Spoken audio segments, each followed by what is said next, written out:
अस्सलामुअलैकुम। बोल news headquarters में कहेंगे आपको खुशामदीद। मैं हूं आपके साथ बुशरा हक। मैं हूं मुदस्सर इकबाल और मैं हूं महविश निसार। हेडलाइंस आपने मुलाहिजा की, बुलेटिन में बात होगी। खान ने हिकमत अमली बता दी। नून लीग के जतन। मईशत वेंटिलेटर पर। आटे की कीमत जिंदगी। गली गली महंगाई की दुहाई। तालिब इल्म का कातिल कहां? सर्दी जोबन पर। और सहरा का खेल कौन जीता?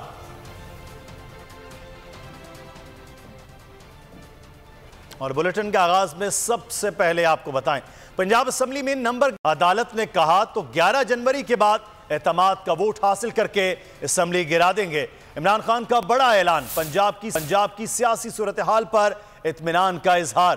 कहा सूबाई वुज़रा ग्रुप्स की शक्ल में अरकान असेंबली से राब्ता रखें। पार्क में इमरान खान की ज़ेर सदारत अहम इजलास। बोल न्यूज इजलास की अंदरूनी कहानी सामने ले आया। उनका पंजाब की सूरत हाल पर इजहार इत्मीनान। कहा कि अदालत ने इजाजत दी तो 11 जनवरी के बाद ऐवान से एतमाद का वोट लेंगे। एतमाद के वोट के फौरी बाद असेंबली तहलील कर देंगे। कप्तान ने अगले इलेक्शन के हवाले से तैयारियों की हिदायत कर दी। चेयरमैन PTI ने एतमाद के वोट के हवाले से सूबाई वुज़रा की ड्यूटी लगा दी। कहा कि सूबाई वुज़रा ग्रुप्स की शक्ल में अरकान असेंबली से राब्ता रखें। नून लीग ने पंजाब में अपना वज़ीर आला लाने के लिए हाथ पांव मारने शुरू कर दिए। लाहौर में शहबाज शरीफ के ज़ेर सदारत अहम इजलास हुआ। पंजाब असेंबली में परवेज इलाही के एतमाद के वोट को नाकाम बनाने पर गौर किया गया। नून लीग की जानिब से वज़ीर आला के उम्मीदवार के नाम पर भी गौर शुरू हो गया। शहबाज शरीफ ने पार्टी रहनुमा को पंजाब में इत्तेहादियों से मुसलसल राब्तों की हिदायत की है।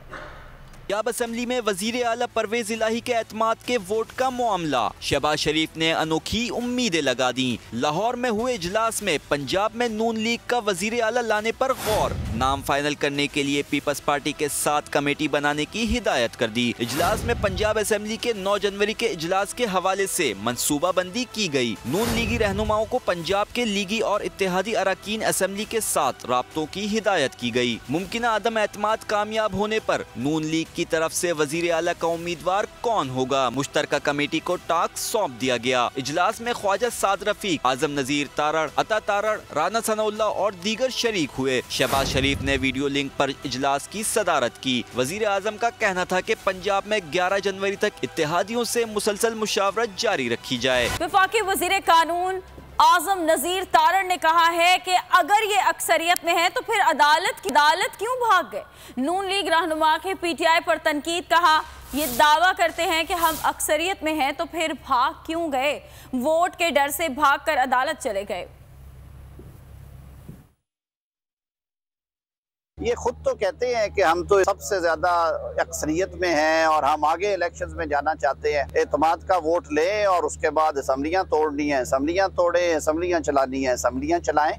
लेकिन वोट से भाग के अदालत के बेंच के पीछे छुपना, ये मेरी समझ से बालातर है। सियासतदानों को आईनी मामलात में अदालतों को इन्वॉल्व नहीं करना चाहिए। आइन बहुत सादा, बिल्कुल सिंप्लीफाइड फॉर्म में उसका प्रोसीजर भी बताता है। ये 186 वोट चौधरी परवेज इलाही साहब लें, वो आईनी वजीर आला होंगे।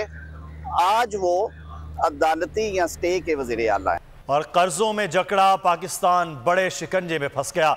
मुल्की ज़र मुबादला के ज़खायर 8 साल 9 माह की कम तरीन सतह पर आ गए। एक हफ्ते में गैर मुल्की बैंकों को 1 अरब से ज़ायद डॉलर्स की अदायगी का बंदोबस्त मुश्किल हो गया।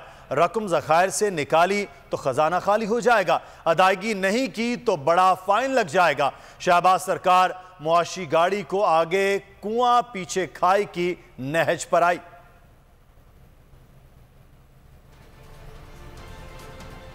मुल्की ज़र मुबादला के ज़खायर में खतरनाक हद तक कमी, नाकाबिले बयान महंगाई और बेरोजगारी के साथ कारोबार ठप होने पर PTI रहनुमाओं ने दिल दहला देने वाले हक़ाइक़ और इंकिशाफात करके आवाम को खबरदार कर दिया। हुकूमती कारकर्दगी का पोल खोलते हुए रहनुमाओं ने कहा है कि कौमी खजाने में अब सिर्फ 4.5 अरब रुपए बाकी बचे हैं। पीटीआई रहनुमाओं ने हुकूमती कारकर्दगी का कच्चा चट्टा खोल दिया, परेशान कुन इंकशाफात भी कर दिए। मुज़म्मिल असलम ने मईशत की खौफनाक सूरत हाल से आगाह कर दिया। बोल न्यूज से गुफ्तगू में कहा कि कौमी खजाने में कुछ नहीं बचा। हर हफ्ते जो है $0.5 अरब से जो है खजाना गिर रहा है। जो अभी स्टेट बैंक के आज़ाद-ओ-शुमार जुमेरात को आए थे उसके हिसाब से $5.5 अरब खजाने में थे। $1 अरब मजीद इसमें से निकल गया तो $4.5 अरब रह गए। तो इससे आप अंदाजा लगा लेंगे कितनी तशवीशनाक सूरत हाल है हमारे इस खजाना की। बोल से गुफ्तगू में साबिक वज़ीर खजाना शौकत तरीन ने हुकूमती कारकर्दगी नाकिस करार दे दी। कहा कि कोई हदफ पूरा नहीं हो सका। जब से इन्होंने अपनी ये हुकूमत संभाली है उस वक्त से इन्होंने हुकूमत का सत्यानाश कैसे किया है, और जिसमें अगर देखा जाए तो जो हम छोड़ के गए थे 12.2% की जो है इन्फ्लेशन जो है वो ये लेके चले गए 27% पे। लोगों की कमर तोड़ दी है इन्होंने। कई ऐसी चीजें हैं जो 100% से बढ़ गई हैं। पीटीआई रहनुमा असद उमर ने ट्वीट में कहा कि ज़खायर $16.4 बिलियन से कम होकर सिर्फ $4.5 बिलियन रह गए हैं। फवाद चौधरी ने कहा कि महंगाई 31% शरह के साथ तारीख की बुलंद तरीन सतह पर पहुँच गई है। खतरा इस बात का है कि अगर मुल्क में किसी क़यादत के बगैर एहतजाज शुरू हो गए तो इस इंतशार को कौन रोकेगा। और आने वाले दिन ज्यादा खतरनाक होंगे। मार्केटों की जल्द बंदिश, पेट्रोल की राशनिंग जैसे फैसले जोरे बाजू पर नाफिज करना होंगे। सऊदी अरब से मिलने वाला पैकेज सिर्फ 2 महीने की ऑक्सीजन होगा। जो भी पैसे मिलेंगे वो 2 माह से ज्यादा नहीं चलेंगे। साबिक चेयरमैन FBR शब्बर जैदी ने प्रोग्राम अब बात होगी में गुफ्तगू करते हुए कहा कि उन्हें मुश्किल फैसले लेना होंगे, वरना हम टेक्नोक्रेट्स की अबूरी हुकूमत की जानिब जाएंगे। तो अगर पाकिस्तानी कौम ये रियलाइज करती है कि दुकानों को 6 बजे बंद होना चाहिए, इसके अलावा हमारे पास कोई सोल्यूशन नहीं है, तो फिर चाहे माशाल्लाह लगाना पड़े हमें करना पड़ेगा। आगे जाके हमें पेट्रोल की राशनिंग करनी है। मैं आज आपको बता रहा हूँ अब अगर पेट्रोल की राशनिंग गवर्नमेंट नहीं करा पाएगी तो मैं आपसे सवाल कर रहा हूँ फिर कौन कराएगा आके। मैं कह रहा हूँ सऊदी अरब से जो साहब आएंगे जितने पैसे वो लाएंगे वो 2 महीने से ज्यादा नहीं चलेंगे। जो हालात मुझे आगे नजर आ रहे हैं ये तो खुद जाके कहेंगे कि कैटेगरी सेटअप बना लें। मतलब ये सारे मिलके जाएंगे किसी वक्त, मैं आपको यकीन से कह रहा हूँ। और मुल्क में महंगाई में मजीद इजाफे का इम्कान। वजीर आजम शहबाज शरीफ ने IMF को उनकी शराइत पूरी करने की यकीन दहानी करा दी। अपने ट्विटर पैगाम में लिखा, गुज़श्ता रोज़ IMF की मैनेजिंग डायरेक्टर से टेलीफोन पर गुफ्तगू में उन्हें सैलाब के बाद पाकिस्तान की इक्तसादी मुश्किलात से आगाह किया। वज़ीर आज़म का कहना था कि IMF का वफ्द जल्द पाकिस्तान आएगा। उनको बता दिया कि पाकिस्तान हुकूमत IMF प्रोग्राम की शराइत पूरी करने के बारे में पुरअज़्म है।